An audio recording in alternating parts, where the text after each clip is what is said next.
John, how are you today? Hi, Elliot. Down here in San Juan, Puerto Rico for the 20th annual Puerto Rican Bankers AML conference, which starts tomorrow, a 2-day conference. So always enjoy seeing some old friends and some folks here from the regulatory community. That's coming up, and it's not too bad weather-wise. No, I would expect San Juan to be nicer than Northern Virginia and nicer than Wisconsin. Although here it's supposed to be in the mid 50s today, which for late February is unusual. That's short sleeve shirt weather, man, in Milwaukee. That's true. That's true. The kids So on the since I'm campuses will be in shorts. So since I'm down here, I thought the first thing I would mention is one of the challenges that Puerto Rico has faced in terms of the broad AML compliance community has been the what they call IBEs and IFEs, and these are international financial centers and international banking centers. And you may remember that in the 2022 money laundering risk assessment, Puerto Rico was called out for having risk challenges, to say the least. And there's been an active movement by members of their House and Senate, and also the Commissioner of Financial Institutions here, to try to improve the oversight of IFEs and IBEs. So this law was just signed by the governor last week, and would urge people to take a look at that and summaries of it when they get a chance. But the bottom line is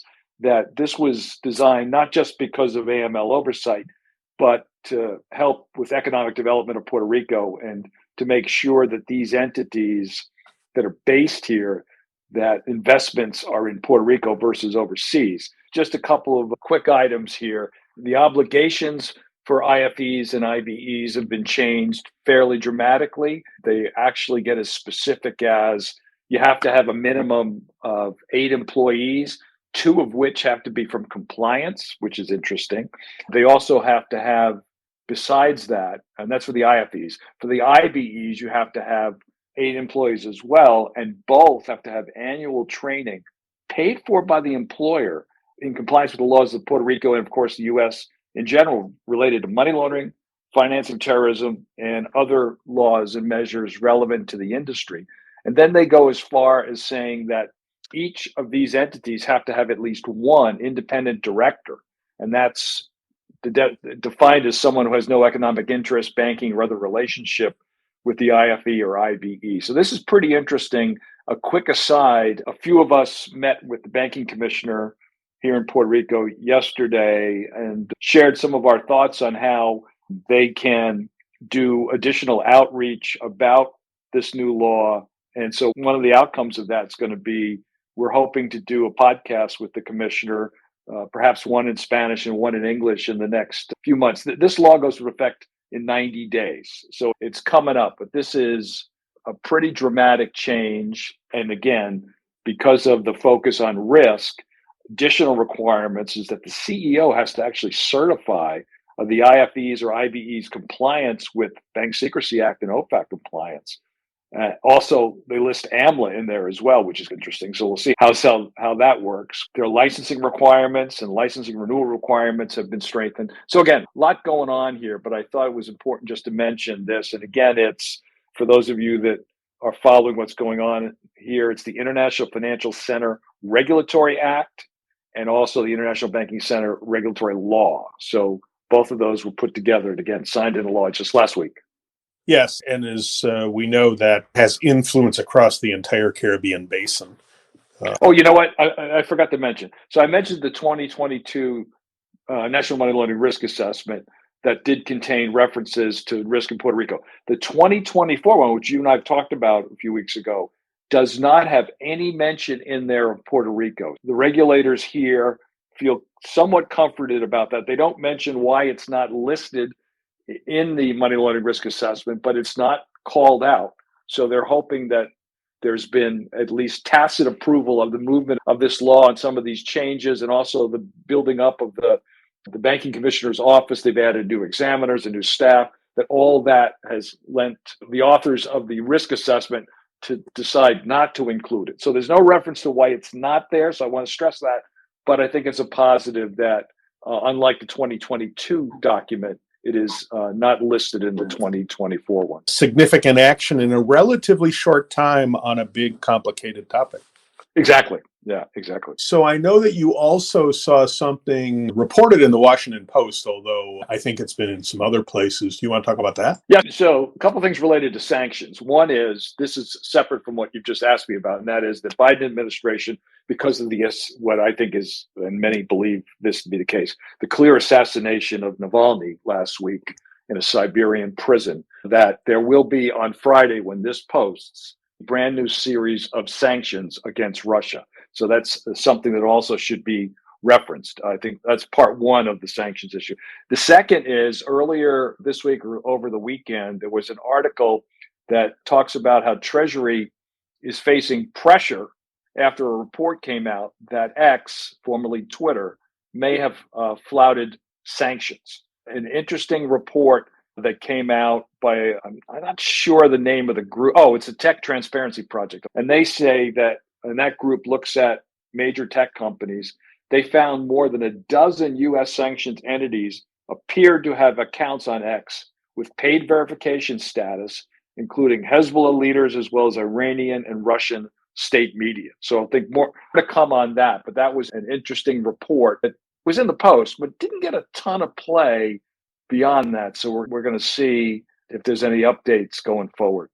Yes, that was something of a big deal. And then there was something coming out of the UN that you want to talk about too.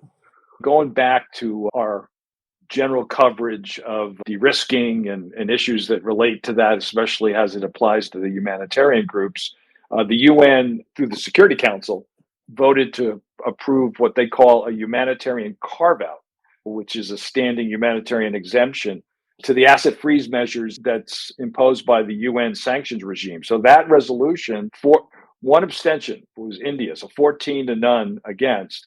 Its 15-member organ said that the provision of the processing of payment of funds, other financial assets, or economic resources, there's going to include the timely delivery of humanitarian assistance. So that obviously support basic human needs. So here's a carve out, and it'll apply to Al Qaeda's sanctions regime for a period of 2 years, and certainly others as well. So for more information on that, go to the United Nations website. Again, this carve out actually posted late December, but it's been getting some play recently. We've seen that with OFAC, by the way. They've done licensing and other things to try to help humanitarian groups get information, get money, funding for medical supplies, water, all those sorts of things. And so this is another step in that effort. Our friends at FinCEN put out a new release this week as well. This is a small entity compliance guide for beneficial ownership information access and safeguard requirements. It's a guide that really focuses on the access rule.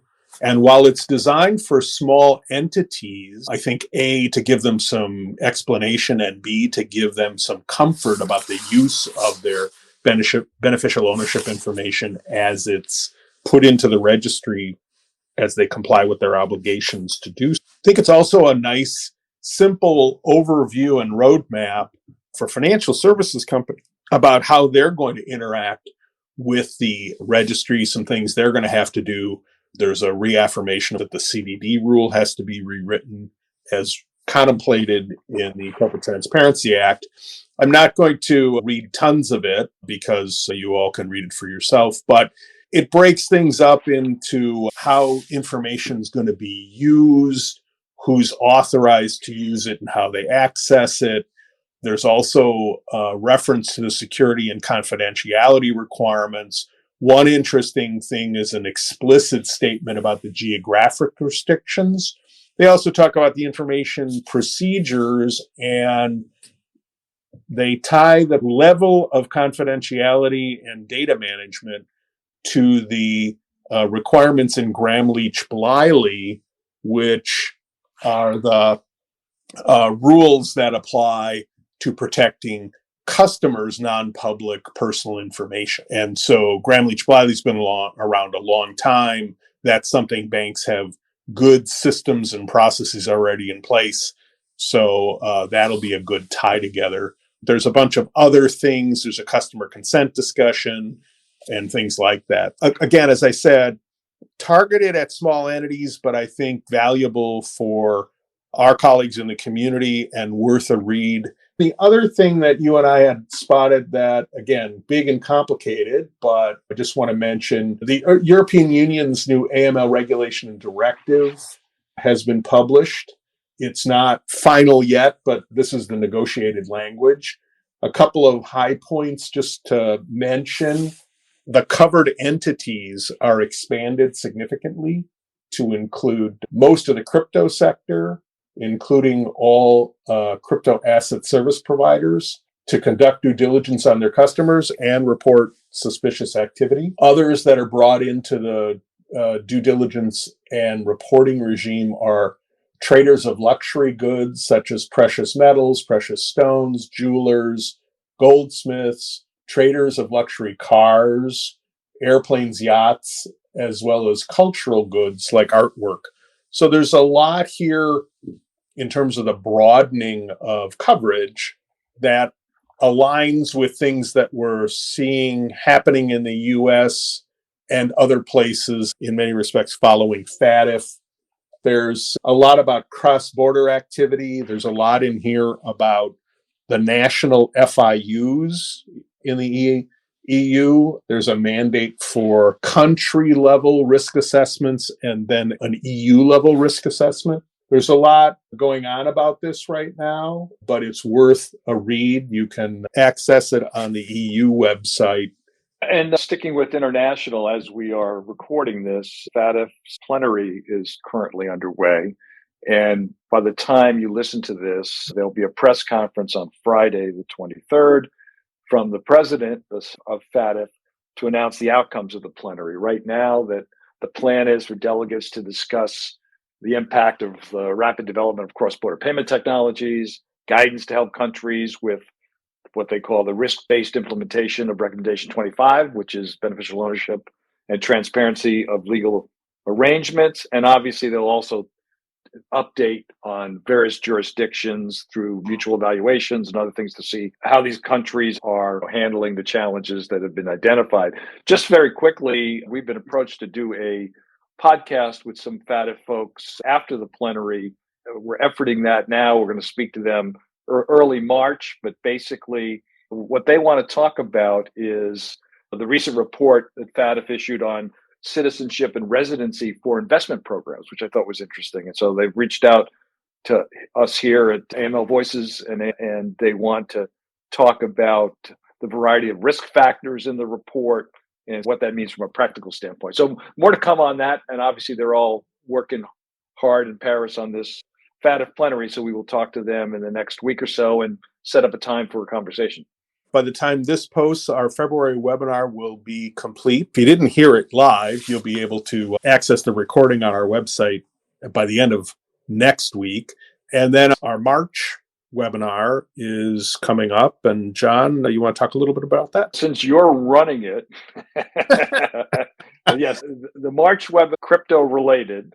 It's countering terrorist financing and its use of virtual assets. So definitely crypto related. And one of our previous interviewees that we just happened to recently, Ari I did it again. Ari Redboard, the global head of policy and government affairs at TRM Labs. Also Jessica Davis, who is a Canadian and global expert on a whole series of things. And she's with Insight Threat Intelligence. And so you're going to be moderating this, but real excited about this particular topic and theme. And so really happy we're getting top-notch presenters for this. Yes, and this will be March 28th. And by the time you hear this podcast, you'll be able to register for it on our website. So, John, you have a really good time at the Puerto Rican Bankers AML Conference and travel safely on your way home. So next week, I'll give you some outputs from the conference, but also Elliot and I will talk about the outcomes of the FATF plenary. So everybody have a great rest of your week, and we will see you next week. You too. Bye, John.